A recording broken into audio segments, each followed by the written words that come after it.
Meus irmãos, que a graça do Senhor seja com todos. Amém. Vamos abrir as nossas Bíblias na carta de Paulo aos Efésios, capítulo de número 2.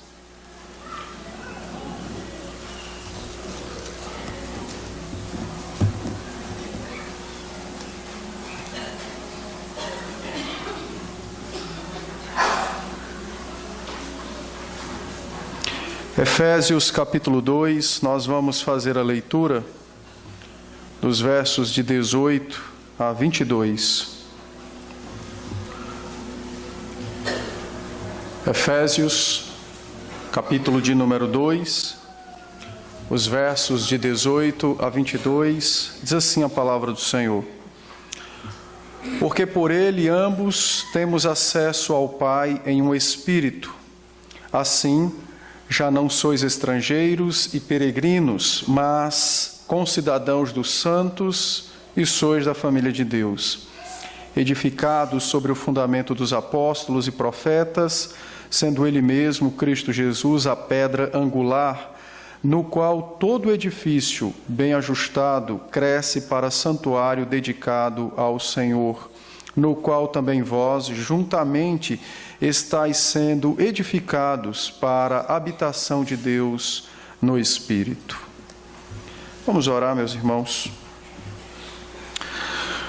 Senhor, nós te bendizemos por esse momento de podermos cultuá-lo solenemente e publicamente, de nos reunirmos na tua santa presença, debaixo da autoridade do Teu Filho e da ação do Teu Espírito, de podermos bendizê-lo, adorá-lo, tributar ao Senhor a honra que lhe é devida, alegrar o nosso coração e as nossas almas pela certeza da Sua presença em nosso meio, pela certeza de nossa salvação, pelo perdão dos nossos pecados, pela certeza de que o Senhor nos aceitou e nos recebeu em Teu Filho, Senhor Jesus. Bendito seja o Teu nome por todo esse santo momento. E nesse instante em que tomamos a Tua palavra para expô-la, tem misericórdia de nós, dá-nos graça, porque ainda nós somos pecadores, somos falhos, e até mesmo para ouvir a Sua voz, carecemos da ação do Teu Espírito, a fim de que o próprio Espírito prepare os nossos ouvidos carnais e espirituais para ouvir, para receber, para guardar a palavra.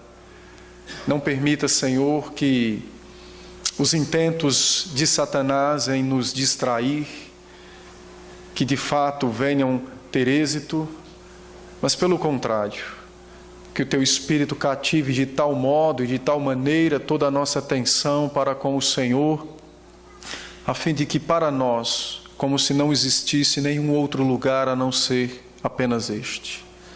Ajude-nos então com santa reverência, temor, ajude-nos a ouvir o Senhor falar conosco, Pai. Tem misericórdia desse Teu servo, que meus pecados, minhas falhas não sirvam de impedimento para que a Tua voz seja ouvida hoje, mas como os nossos irmãos do passado oraram e disseram ao Senhor, que o ministro interno, o Teu Espírito, use o ministro externo, a fim de que possamos ouvir a Sua voz. Que assim seja conosco nesse momento. Nós oramos em Cristo e por Cristo. Amém. Amém. Meus irmãos, nós estamos numa sequência de exposições desse texto. Os irmãos devem lembrar que alguns domingos atrás eu iniciei a exposição desse texto, dos versos de 11 a 20. E no domingo passado, nós fomos até o verso de número 18 e, após explicar o que significa essa abolição da lei que o Senhor Jesus operou, conforme nos diz o verso 15, depois de explicar sobre essa queda do muro da inimizade entre judeus e gentios, como registra o verso 14. Depois de falarmos sobre a reconciliação que só era possível ser feita na pessoa de Cristo, mediante o seu sacrifício vicário na cruz do Calvário, depois falamos sobre a pregação do Evangelho no verso 17. Por fim, então, eu fiz algumas aplicações, os irmãos devem lembrar. Eu tratei sobre como aplicação de que esse texto serviu como lembrete do privilégio que nós temos de estar na igreja, de pertencer à igreja de Cristo. E por essa razão deveríamos amar cada vez mais a igreja, pois o Senhor Jesus a ama de tal modo que deu sua vida por ela. Também tratei com os irmãos sobre essa questão de Israel não ser mais o povo de Deus na face da terra, mas agora o povo de Deus são os eleitos, são todas as pessoas em todas as partes da terra que são chamadas pelo nome de Cristo, sejam elas judeus ou sejam elas gentílicas, como é o nosso caso, pois não nascemos em Israel, nem somos descendentes diretos daquela nação. Então, nós vimos que agora Deus tem um único povo composto de pessoas de todas as nações, línguas, tribos, classes sociais, e que no Antigo Testamento Deus usou o povo de Israel como a igreja visível, a igreja externa, para guardar a promessa da vinda do Senhor Jesus até o momento exato em que Ele veio e se deu por nós na cruz do Calvário. Também vimos que o Senhor Jesus, ao derrubar esse muro da separação, vimos então que a igreja é uma única igreja, tanto no Velho quanto no Novo Testamento, e que apenas mudou a administração dessa aliança ou desse pacto de Deus com o seu povo.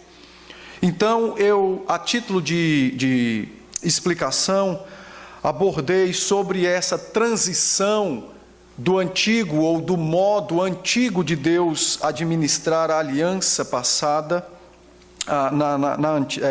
no Antigo Testamento. Eu abordei duas questões doutrinárias com os irmãos, que foi exatamente o sacramento do batismo e da ceia. Então, nós vimos a mudança do sinal externo, tanto do batismo quanto da ceia. Vimos textos que abordaram essas questões.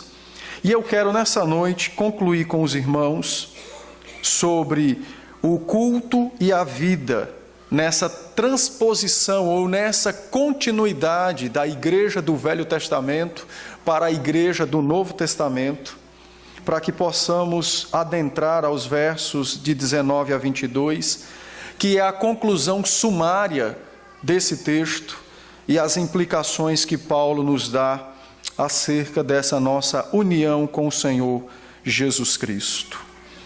Por esta razão, então, peço aos irmãos que atentem àquilo que vou tratar. Nós vamos tratar primeiramente sobre o culto, depois sobre a vida e posteriormente entraremos então nos versos de 19 a 22. Nessa transposição ou nessa continuidade da aliança, mas havia então um momento de transição entre a velha administração e a nova administração. Nessa mudança, então, ou nesse período de transição, os irmãos encontrarão no livro de Atos, por exemplo, a igreja do Novo Testamento indo ao templo de Jerusalém. Ele ainda não havia sido derrubado, não havia caído, e ela então, a igreja daqueles dias, participando de alguns rituais judaicos ainda. Mas é perceptível, se os irmãos abordarem o livro de Atos, perceberem que a marca da igreja não é mais a sua ida até o templo de Jerusalém, mas a marca da igreja é a sua perseverança na oração e na doutrina.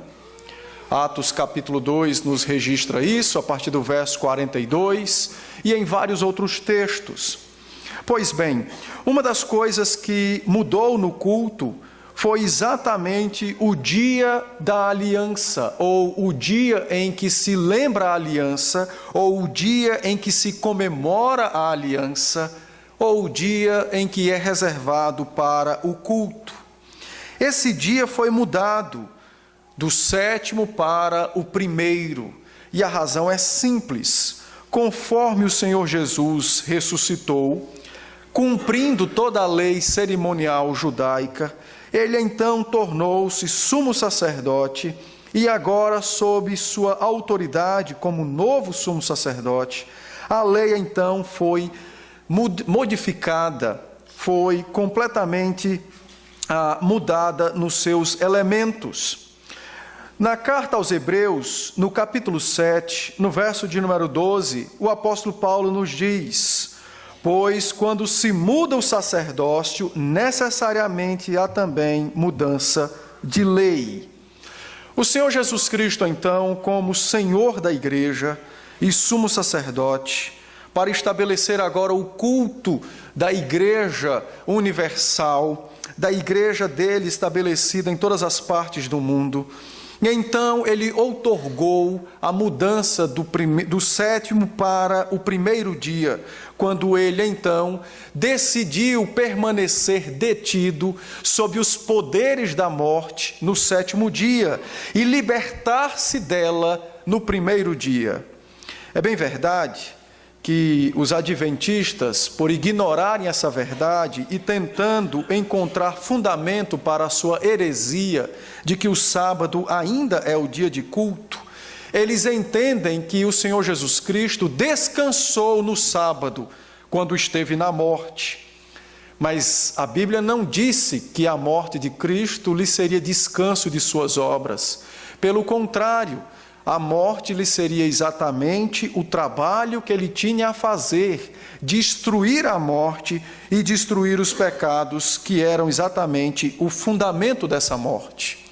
Pois bem, o Senhor Jesus então, ao fazer essa modificação, quando ele decidiu morrer na sexta-feira e ressuscitar no domingo, propositalmente, a fim de descansar do seu trabalho de salvação no domingo e não no sábado, ele então operou essa grande mudança, de maneira que agora a igreja tem o 1º dia como sendo o dia de culto, estabelecida exatamente sob a morte e ressurreição do Senhor Jesus Cristo. É sua morte e ressurreição, então, que modifica o dia, e não a convenção de homens de que tal dia seria melhor.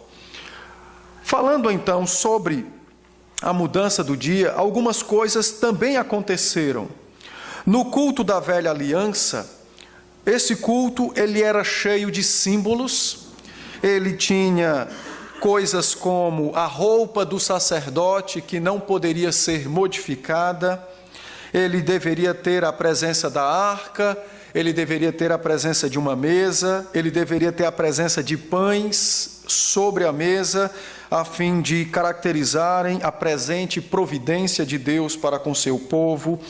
Também deveria ter os castiçais como sinal visível da presença do Espírito Santo. Deveria também ter animais mortos em ritos de purificação, de consagração, de perdão de pecados. Tudo isso está registrado nos livros do Êxodo, Levíticos e Números. Quando Cristo vem e assume então carne, viveu entre os homens, morreu e ressuscitou, o Senhor Jesus Cristo cumpriu cabalmente cada uma destas coisas, porque cada um destes elementos tinha um significado vindouro, ou como nós chamamos, escatológico, dos fins dos tempos. O próprio Senhor Jesus esclareceu isso quando ele, no caminho de Emaús, visitou os apóstolos. Abra sua Bíblia, por favor, em Lucas 24, os versos 44 e 45.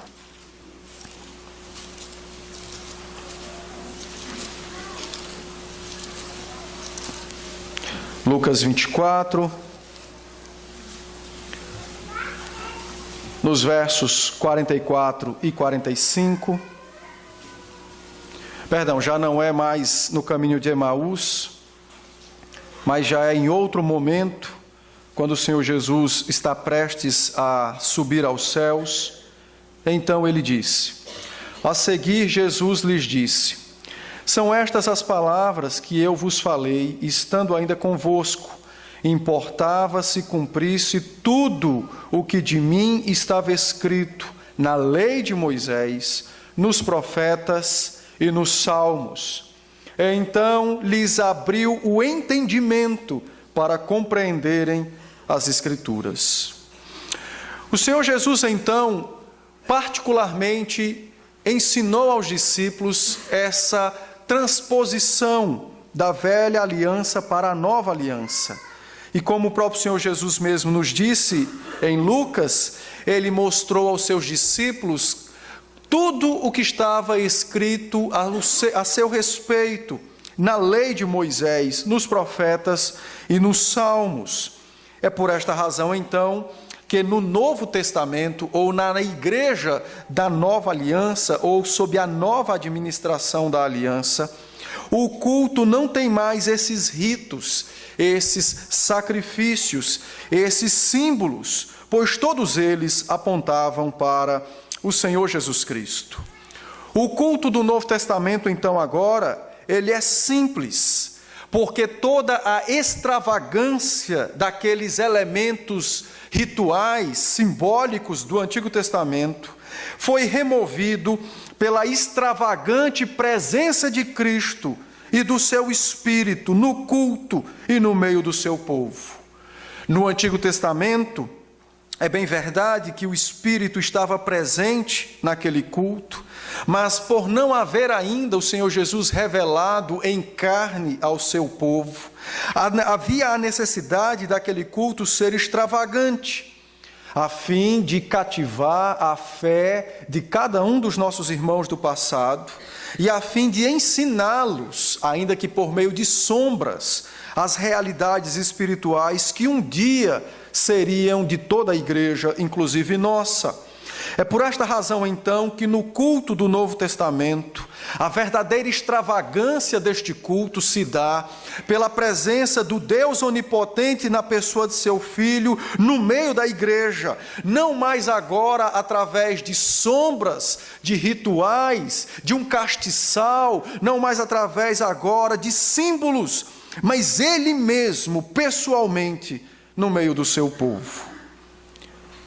A extravagância, então, se dá pela presença de Cristo entre nós. Realidade essa da qual nós possuímos e da qual nós temos. É por esta razão, meus irmãos, que o culto da nova aliança só pode conter alguns elementos dos quais a palavra prescreve, como orações, o cântico de louvores a Deus, a palavra lida, pregada, sacramentos e juramentos, como na ordenação de presbíteros, diáconos, dos pais quando batizam seus filhos e etc. Porque todas estas coisas expressam a realidade de agora, a realidade do Senhor Jesus conosco. Querer transformar o culto, ou querer embelezar o culto com criatividade extra-bíblica, na verdade, é diminuir a presença do Senhor Jesus Cristo no meio de nós. Querermos nos alegrar com palmas ou cânticos, com melodias ou coisas pelo qual não está debaixo das Escrituras, é duvidar da presença do Espírito Santo capaz de verdadeiramente alegrar a alma de qualquer crente que esteja em plena comunhão com Ele. Querermos apresentações como teatros, quartetos, sextetos, corais, coisas dessa natureza, a fim de impressionar as pessoas que vêm para a igreja, é passar na cara do Senhor Jesus Cristo que a sua presença é infinitamente menor do que uma apresentação de qualquer ser humano na face da terra. Os homens precisam entender que não há nada que deva cativar mais a nossa atenção do que a verdade absoluta de Cristo entre nós. A igreja precisa compreender que não há nada que possa encher os nossos olhos mais do que o Senhor Jesus Cristo, o Salvador de nossas almas. Não pode haver nada que traga maior alegria à nossa alma, a não ser as ações do Espírito em comunicar a nós que já fomos perdoados na cruz e de que, se partirmos deste mundo agora, imediatamente adentraremos às mansões dos céus para viver com Cristo e por Cristo por toda a eternidade. Não pode haver essas coisas. É por esta razão que na igreja nós temos que ter a máxima descrição com tudo o que fazemos, até mesmo com a sua ornamentação, haja vista de que nada pode ser mais atraente a nós do que o Senhor Jesus. Nada. Se você vem à igreja porque você nasceu aqui, você está errado. Porque esta igreja não pode lhe tirar do inferno. Se você vem a essa igreja porque o seu pai plantou essa igreja, sua mãe foi os primeiros que participaram, você está errado. Se você vem a essa igreja por conveniência, por gosto, mora perto, você está errado. Nós precisamos vir a este local por causa de Jesus Cristo. E por entendermos que aqui nós o adoramos em conjunto e assistimos à sua presença e estamos diante dele e ele fala conosco. É bem verdade que existem igrejas menos puras ao nosso redor. Então nós podemos vir a esta igreja por entender que ela é mais pura do que as demais, sem haver nenhum tipo de exaltação, soberba ou arrogância. Mas o que caracteriza a igreja mais pura? É porque os seus membros não pecam? É lógico que não. É pela fidelidade que é demonstrada tanto na vida quanto no culto ao Senhor Jesus Cristo.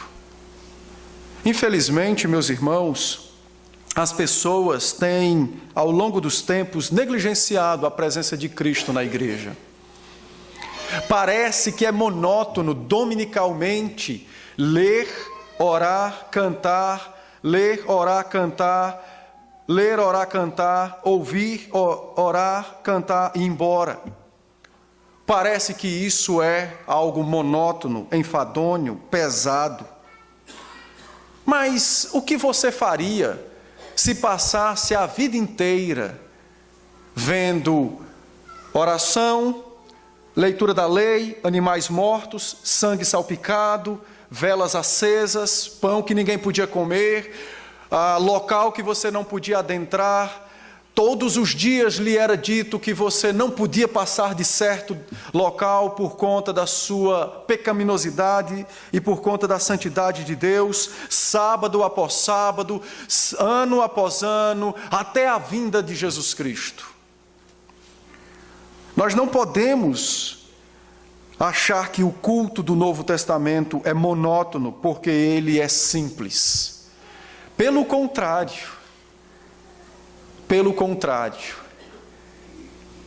talvez muitos de nós não suportassem o cheiro do sangue nas proximidades do altar, que não podia ser limpo, para lembrar a todos que ali entravam da sua indignidade e de que alguém morreu por eles. Na verdade, meus irmãos, se nós não nos alegramos com a simplicidade do culto na terra, como nós nos alegraremos com a simplicidade no culto nos céus? Ou alguém acha que nos céus haverá harpas, pianos, teclados, quartetos, sextetos? Ou alguém acha que no céu haverá peças teatrais, canções como a do Zaqueu e sei lá mais o quê? Se o Senhor Jesus Cristo, com a sua presença, nos incomoda e é monótona a nós nestes dias, é bom pensarmos como será por uma eternidade inteira que não terá fim.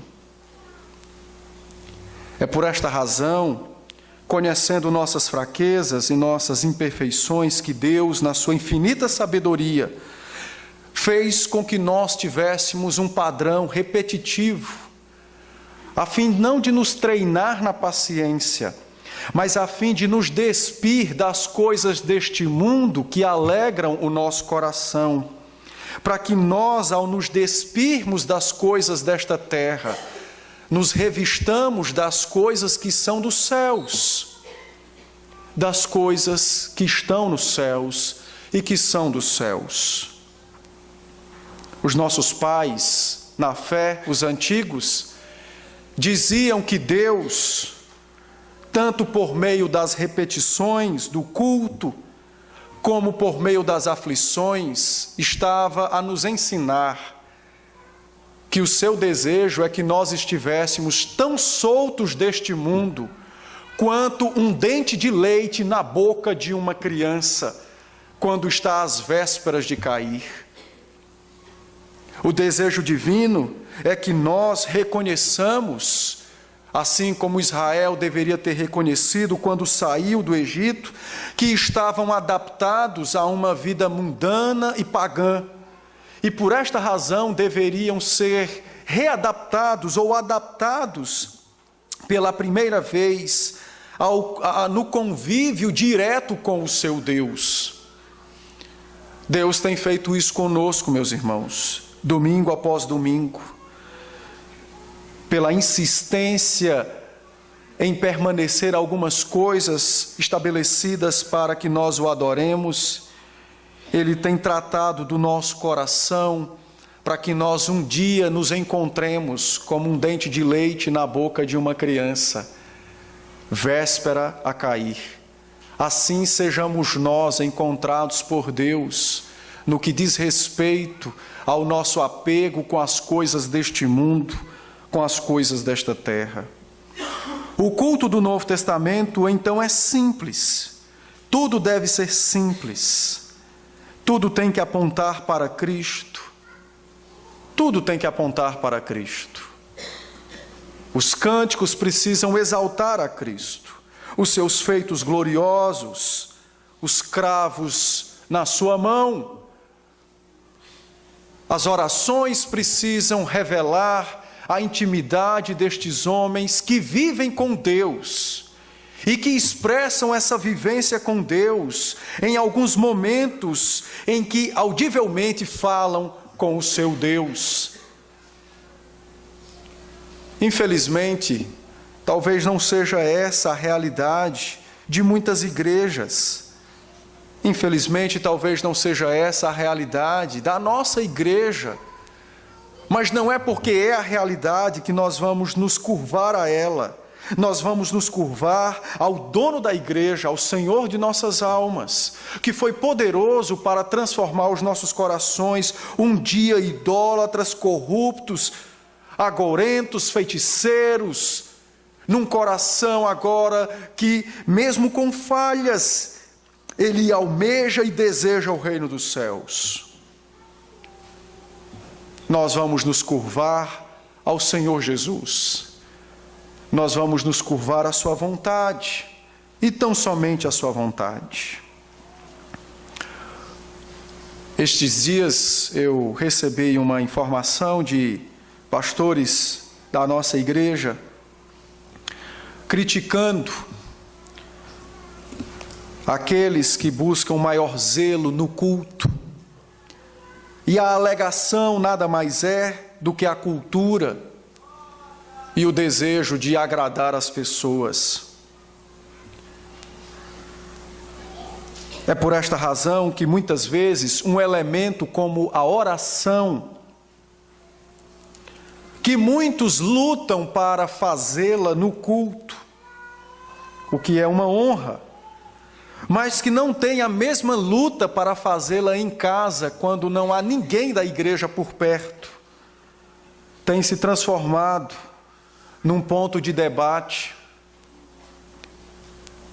porque, como a palavra de Deus nos prescreve, Deus estabeleceu que as orações fossem feitas pelos homens, representando toda a igreja, conforme nos diz 1 Timóteo, capítulo 2, verso 8, quando o apóstolo diz: quero, portanto, que varões orem em todo lugar, levantando mãos santas, sem ira e sem animosidade.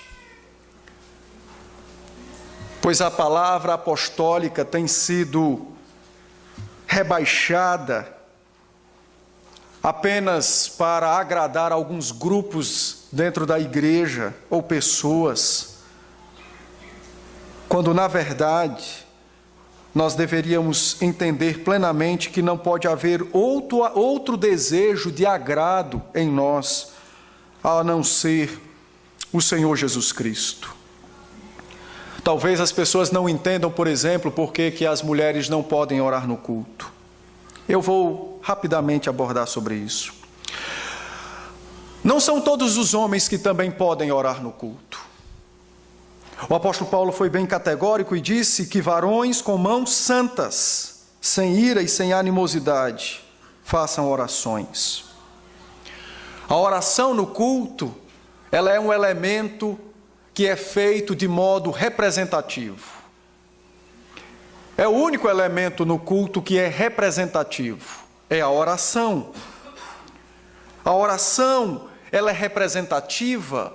Uma pessoa ora pelos demais, exatamente para nos ensinar, para nos fortalecer na absoluta verdade da intercessão do Senhor Jesus Cristo por nós. A oração é o único elemento do culto, se assim podemos dizer, o único, que aponta frontalmente para aquilo que Cristo faz hoje, e nesse exato momento, à destra de seu Pai, que é interceder por nós. O apóstolo Paulo, escrevendo aos Romanos, no capítulo 8, disse que o Espírito intercede por nós com gemidos inexprimíveis.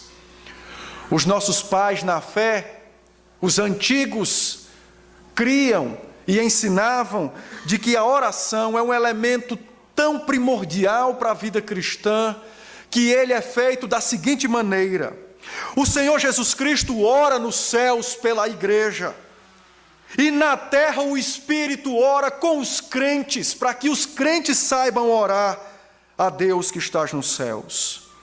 Deste modo, toda a Trindade ora junto com os crentes, porque o Pai atentamente os ouve, mas não os ouve só.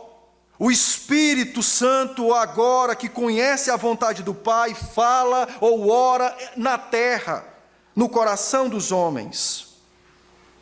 E o Senhor Jesus Cristo, que conhece a igreja e que conhece o Pai, ora nos céus pelos homens. A oração é um elemento da mais alta importância. As pessoas hoje lutam para cantar besteiras, encher o culto de teatros, mas ninguém luta por oração. Se tivéssemos 10 orações no culto, como nós estaríamos exercitando o nosso desejo de estar com Cristo? A oração é um elemento que é feito neste molde representativo. Está intimamente ligada com a ação de Cristo, de interceder por nós, de nos representar junto ao nosso Pai. É o único elemento que é feito assim. Os cânticos são congregacionais. Antes da Reforma, a Igreja Católica proibiu as pessoas de cantarem na igreja. Havia um grupo de homens que cantavam um canto chamado gregoriano ou cantochão, estabelecido no ano de 590 pelo então Papa da época, Gregório Magno. A partir daquele momento, de 590 até a Reforma Protestante, em 1517, a igreja esteve amordaçada, assistindo homens que se julgavam mais santos cantarem de costas para eles, cantarem num tom e uma música que eles não entendiam, nem jamais poderiam compreender. Mais de quase 1000 anos se passaram e Cristo não ouviu a voz do seu povo no canto. Orgulhosos e soberbos representavam a igreja naquilo que não podiam representar. Por quase 1000 anos a boca da igreja esteve amordaçada e o Senhor Jesus Cristo privado de ouvir o seu povo cantar os seus atributos e suas qualidades. A reforma quebrou com essa heresia. E agora os homens mais indoutos, os mais desafinados, os mais pobres, podiam se achegar a Deus com as suas ofertas, ainda que pequenas aos seus olhos, e entregar aos próprios pés do Senhor Jesus Cristo e lhe atribuir louvores. É por esta razão que nós não temos um grupo de louvor, mas um conjunto de pessoas que devem guiar a igreja naquilo que se canta, porque o louvor é congregacional. E é por esta razão que nós temos que ter toda a humildade na hora de fazer isso, a fim de não irmos lá adiante e deixarmos aqueles que estamos guiando lá atrás, perdidos. É por isso que você talvez não encontre nos nossos cânticos firulas, falsetes, solos instrumentais, coisas desta natureza, porque estas não guiam ninguém à presença de Cristo na hora de se cantar.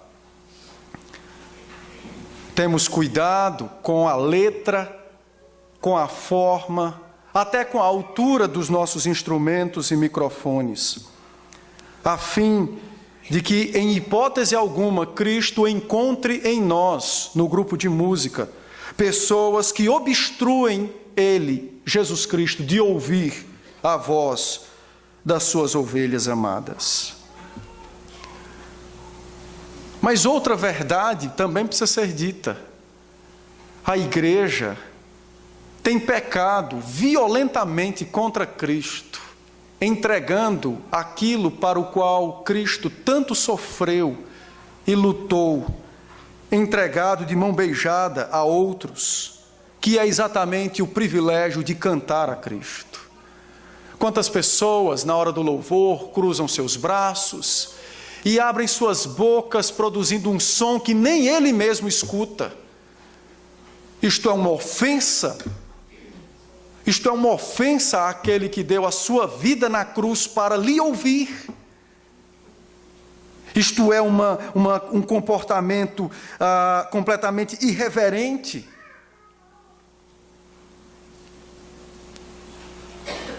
Cristo conquistou para nós o mais alto privilégio de falarmos a Ele.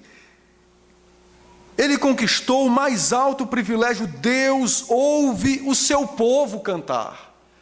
Nós vimos isso no capítulo 1, no verso de número 23, quando diz que a igreja é a plenitude daquele que enche todas as coisas. Cristo se alegra em nos ouvir cantar. Seja gago ou fale bem, saiba falar bem o português ou não, afinado ou desafinado, Ele conquistou um direito absoluto e inalienável para o qual toda a igreja precisa exercer. O privilégio de atribuir a Ele louvores em adoração. Meus irmãos, se estas coisas não forem feitas, fique certo que nós estamos tendo uma reunião, pode ser agradável, mas não pode receber o nome de culto. Podemos até melhorar eticamente e moralmente lá fora, mas não haverá intimidade e comunhão com Deus aqui dentro. Cristo conquistou algo que não pode ser negligenciado. Ele aboliu com os levitas, exatamente para que não existisse nenhuma barreira entre ele e cada um de nós.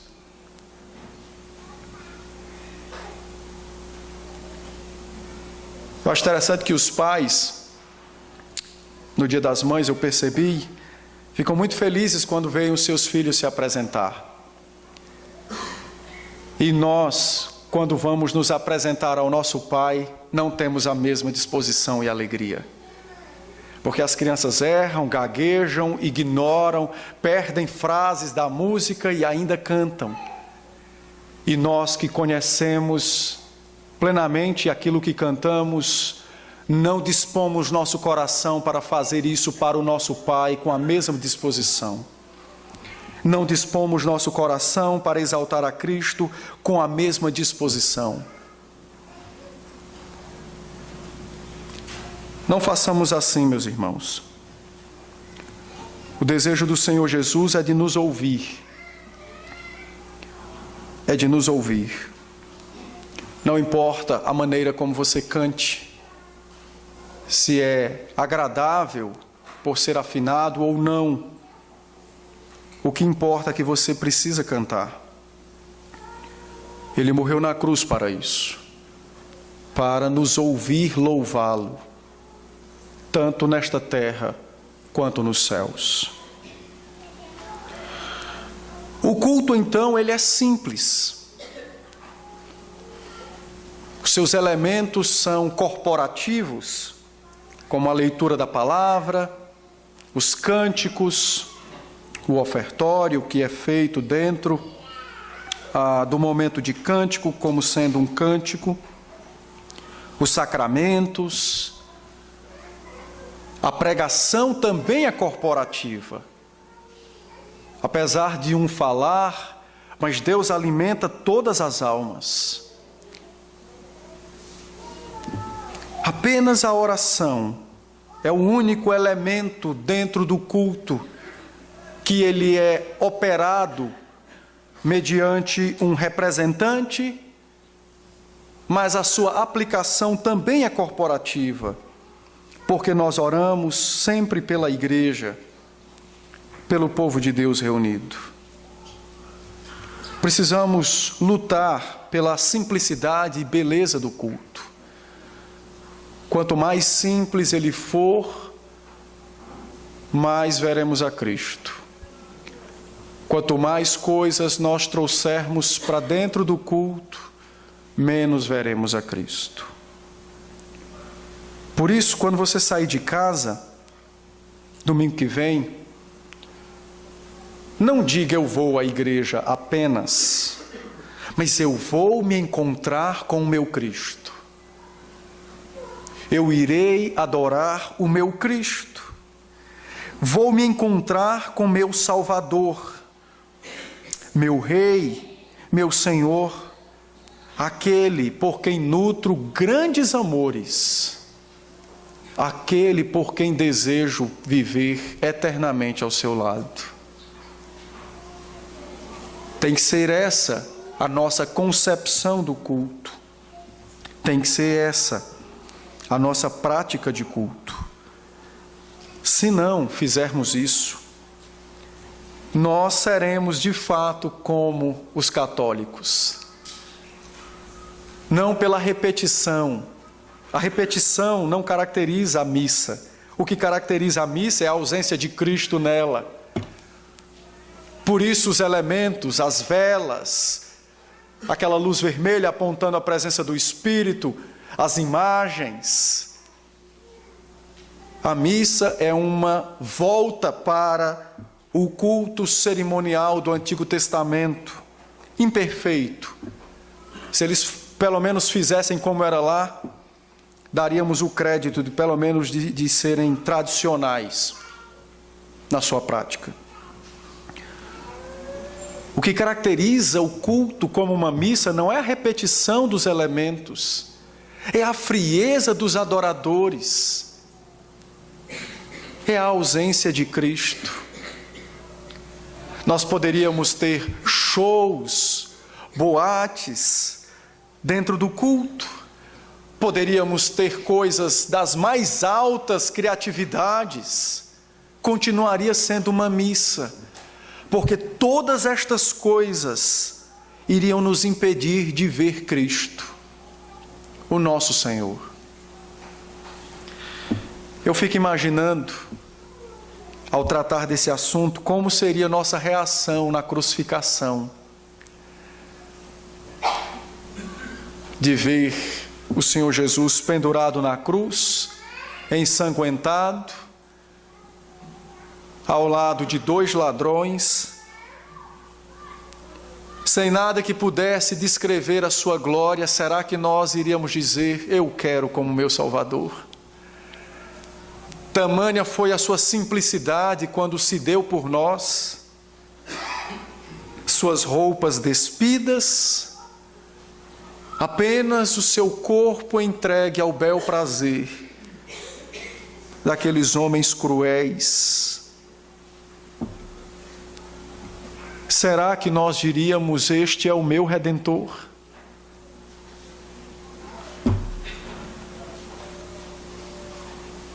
Enquanto nós olharmos, meus irmãos, para as coisas desta terra, nós não veremos Cristo em nossa vida. Enquanto acharmos que o que cativa as pessoas ou o que faz permanecer as pessoas na igreja é uma música, é dar a elas um cargo, nós não veremos Cristo. Enquanto nós acharmos que a pregação tem que ser aquela coisa, autoestima, nós não veremos Cristo. Porque Cristo revelou-se na mais alta simplicidade e estabeleceu que nós o cultuássemos da mesma maneira, para que de fato pudéssemos enxergá-lo na nossa vida. Percebe por que o culto tem a liturgia meio que engessada? Percebe por que dominicalmente quase sempre os mesmos elementos? É para nos treinar a ver Cristo e não nos iludir com as novidades que possam surgir. Quando de fato nossas almas forem despidas da vã ilusão de querermos ser agradados na igreja, aí nós verdadeiramente veremos Cristo no culto. Verdadeiramente veremos Cristo no culto.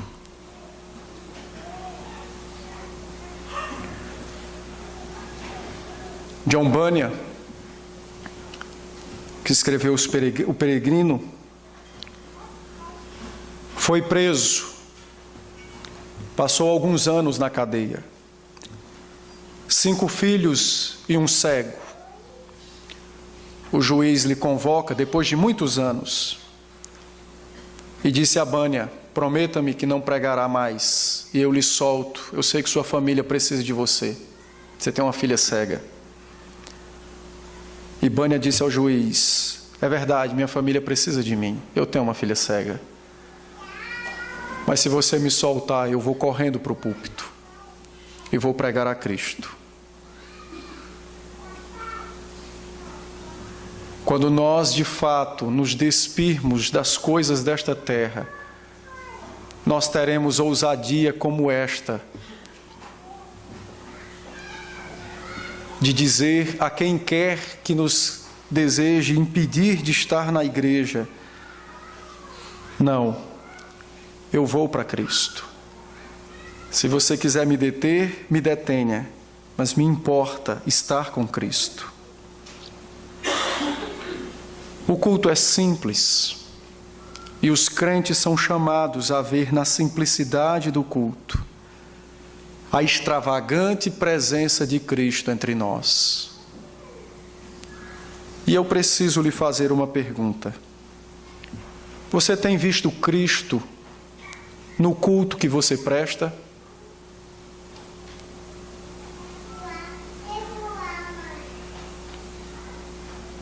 Você tem visto Ele?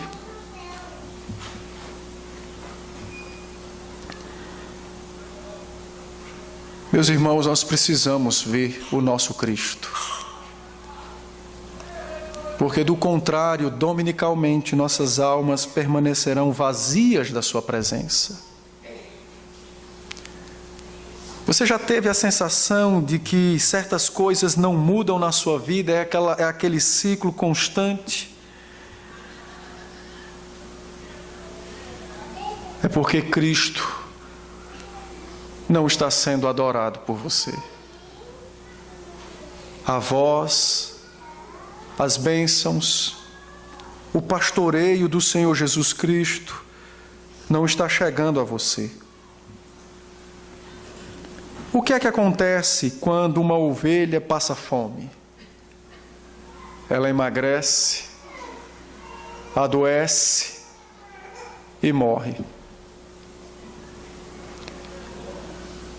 Mas o que acontece quando uma ovelha é devidamente pastoreada e alimentada? Ela cresce e se reproduz. Nós precisamos encontrar o nosso Senhor Jesus no culto. E veremos Ele na simplicidade de tudo o que fazemos. Porque o que deve chamar nossa atenção é a certeza de que Ele está conosco. Uma outra coisa que eu preciso tratar com os irmãos é sobre a vida. Nós vimos nos domingos anteriores que as leis cerimoniais serviram de muros contra a impureza espiritual e física do povo de Israel. Israel ficou conhecido mundialmente pelo seu modelo de vida.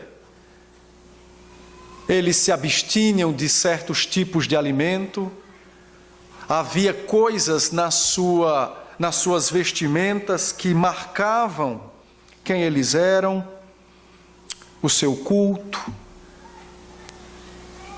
as suas leis. Até a maneira de tratar a terra em Israel era diferente das outras épocas. Ao final do 6º ano, no 7º ano, a terra recebia descanso e ninguém poderia plantar na terra já cultivada, e tudo o que nela se produzisse deveria ser deixado para os pobres e necessitados. A promessa de que aqueles que assim fizessem, crendo no Senhor, Deus lhe daria mantimento em dobro no 6º ano, para que pudessem passar o 6º e o 7º, sem ter carências nem necessidades. As leis cerimoniais, então, serviram para marcar a seriedade da presença de Deus no meio daquele povo, a seriedade da aliança de Deus com aquele povo. Para os irmãos terem uma ideia, o Senhor chamou Moisés para ser o libertador de Israel, e quando Moisés então partiu rumo ao Egito, morava na terra de Midian, ao oriente, numa noite, o anjo do Senhor veio para matar Moisés. E conta-nos o texto do Êxodo, capítulo 5, que a razão foi porque Moisés não circuncidou a Gerson.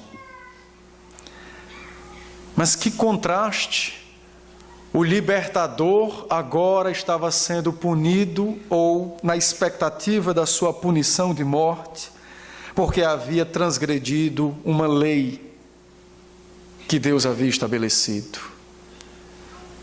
Estas verdades embelezam o relato das Escrituras, do cuidado de Deus em construir muros para a proteção do povo de Israel, para que não caíssem na idolatria, no paganismo, na prostituição, na perversidade dos povos que eram seus vizinhos. Todas as vezes que você lê no livro do no Antigo Testamento, o povo sendo punido ou castigado por Deus, você verá que há sempre uma relação entre punição e quebra dessa lei, ou o ultrapassar destes muros. Em Jesus Cristo, na nova aliança, continua a mesma maneira. Deus não mudou a sua forma de agir. Aquelas leis cerimoniais não mais devem ser praticadas por nós nos seus ritos, mas elas ainda continuam nos apontando princípios do poder de Cristo para nos manter puros e protegidos de toda esta vida mundana que está ao nosso redor.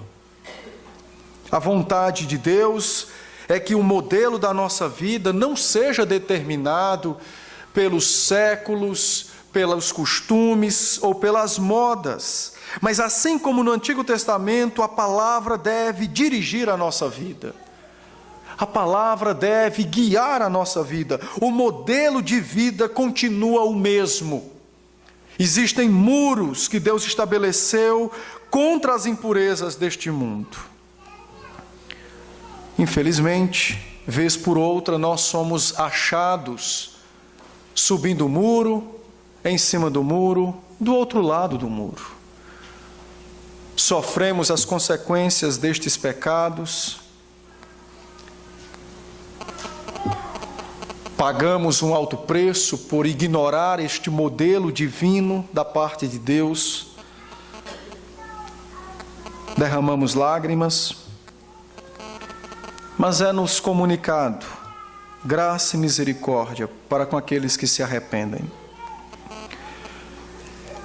Mas a ideia de estarmos na nova aliança, no Novo Testamento, a ideia de termos liberdade para nos dirigir a Deus, não nos dá autoridade para burlar, ignorar, ultrapassar as suas leis.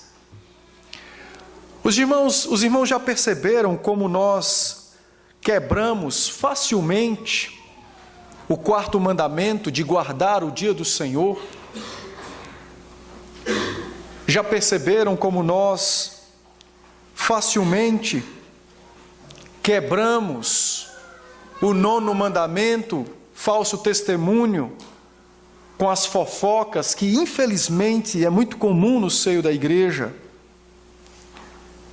Já perceberam que há uma facilidade em quebrarmos o 10º mandamento, cobiçar, sem falarmos dos outros 4, de fazermos ídolos para nós? Muitas vezes é o marido, é o filho, é o trabalho, é o salário, é o lugar onde mora, é a mãe, é o pai, é a igreja.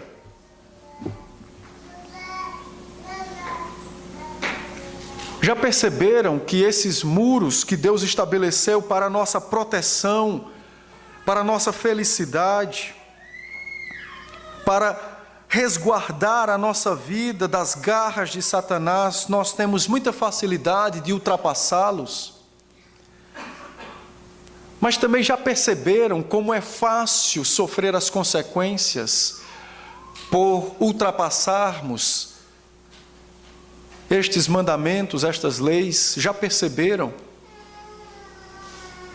Deus tem nos dado disciplinas que são exatamente a quebra do 6º, do 7º e do 8º.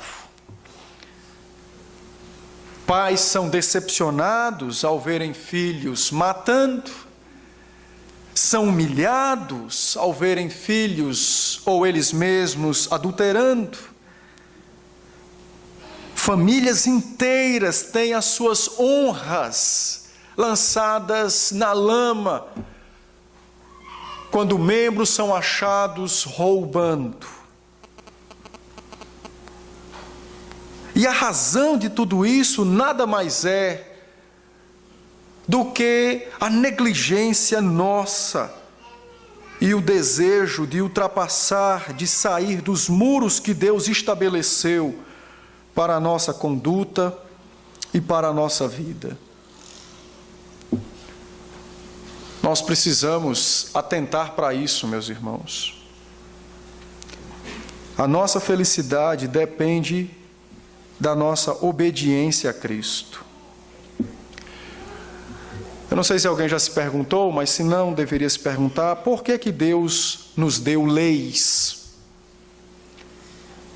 E a razão é simples: porque as leis andam adiante dos homens. As leis preparam o caminho pelo qual percorremos. Todas as vezes que saímos desse caminho, nós entramos em trilhas que não foram ainda desbravadas, não estão prontas. Então nós tropeçamos. Olhe comigo no capítulo 5 da carta aos Efésios, capítulo 1, o verso de número 1.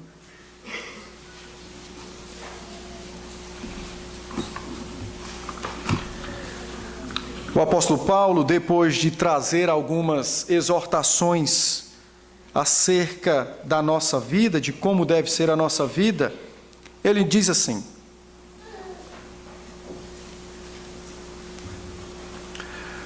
sede, pois, imitadores de Deus, como filhos. Meus irmãos, esta ordem apostólica, ela é da mais alta grandeza. A quem você deve imitar mesmo nessa terra? Paulo diz: ao seu pai. Mas quem é o meu pai? É o seu José? Não.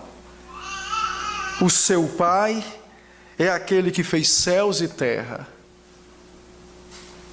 Deus que habita em luz, inacessível, cheio de toda virtude e bondade, glória e poder. Esse é o seu Pai. E a ordem apostólica é simples. Sede, pois, é uma ordem, imitadores do seu Pai. O modelo da nossa vida é exatamente o modelo da vida de Cristo. Modelo esse que foi estabelecido no passado por aquelas leis, as quais permanecem hoje para nos apontar princípios de pureza, santidade e retidão. Estar em Cristo, meus irmãos, é ter uma nova vida. E essa nova vida não significa dizer que você pode fazer o que bem quer. Significa dizer que você não está mais na antiga vida. Qual era a antiga vida? Você estava morto no pecado. A nova vida significa santidade, pureza, felicidade nas coisas dos céus.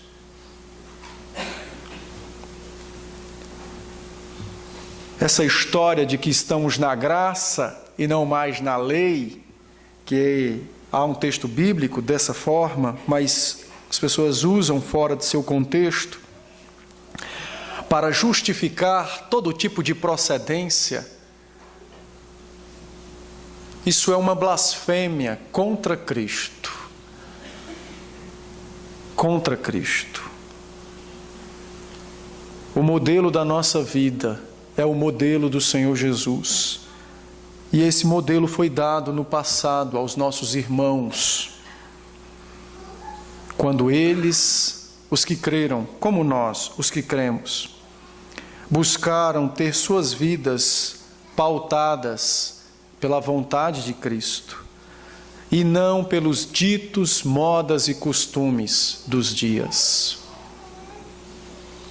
Nós precisamos refletir muito sobre isso.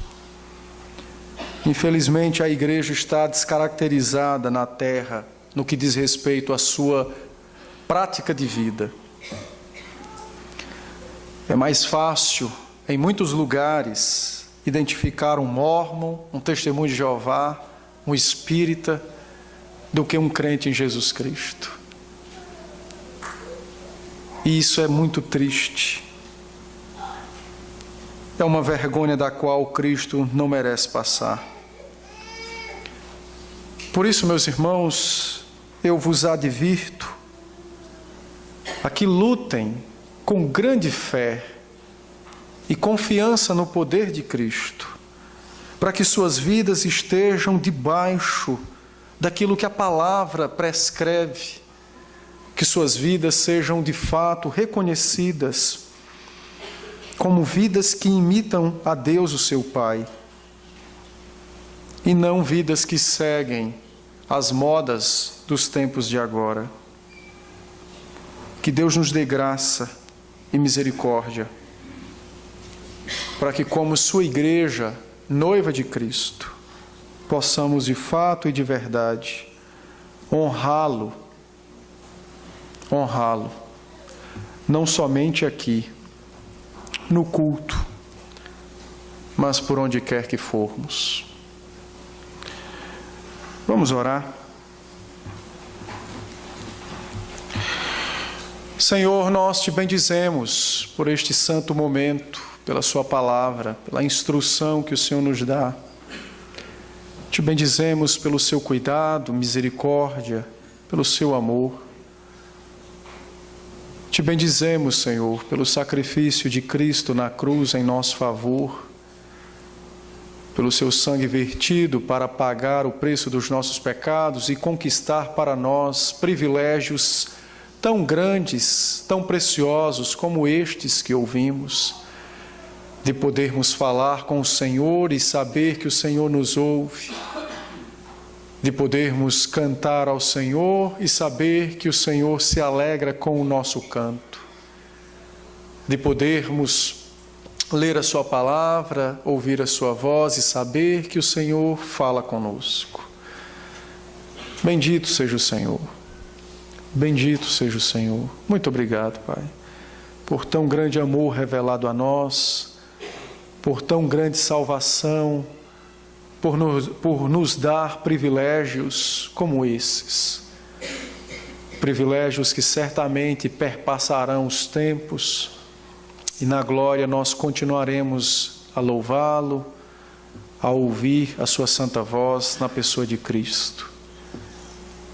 Não mais oraremos, porque falaremos diretamente com o Senhor, face a face, na pessoa do Senhor Jesus. Ajude-nos, Senhor, a adorá-lo, a cultuá-lo com simplicidade de coração e com o desejo mais absoluto de ver o Teu Santo Filho em nosso meio, de contemplá-lo pelos olhos espirituais e de sentir a Sua boa mão conduzindo as nossas vidas. Ajuda-nos, Senhor, a verdadeiramente termos cada vez mais a experiência da Tua presença na nossa vida, no nosso culto. Ouve, Senhor, a nossa súplica, recebe com gratidão, recebe nossa gratidão por estarmos na Tua presença e recebe, Senhor, nosso culto, mesmo que imperfeitos, recebe. Pois quem está à Tua destra é poderoso para aperfeiçoá-lo, é poderoso, ó Deus, para enriquecê-lo com as mais altas honras da qual o Senhor merece. Recebe então, Senhor, em Cristo e por Cristo, recebe o nosso culto, pois em nome dele nós Te cultuamos, Te adoramos e também oramos. Amém. Amém.